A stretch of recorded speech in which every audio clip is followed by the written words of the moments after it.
tayo sa Walter Mike Antipolo. So, nag-pick up tayo. Ayan, kay Ma'am Berna. So, dalhin natin to sa Pasig. So, ayan, Walter Antipolo. So, ayan, let's go.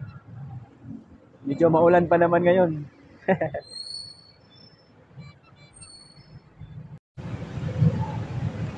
Dahil maulan, so magkaputi tayo para sigurado.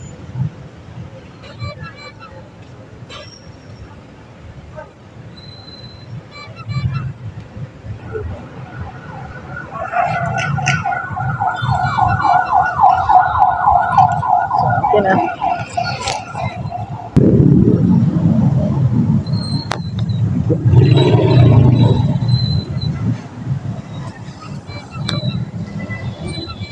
So ito ang second pick up natin. So dito tayo sa Yamaha 3S banda. Hindi ko pa alam kung saan dito. Patawagan muna natin. Let's go. So ayan, pick up na po natin. So ito yung napipila pa natin.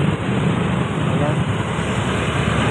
Hindi ba malinaw yung camera natin kasi nga po may plastic siya kasi maulan.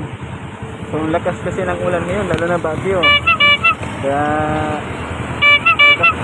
medyo malabo yung camera natin. So yun mga idol, ibiyahin na natin to, dalhin natin sa Pasig. So may dalawang parcel na tayo. Kasi pag isang parcel, wala namang laman yung box ko. Ilugi tayo kasi maliliit lang ng mga gamit. So ito na nga mga idol.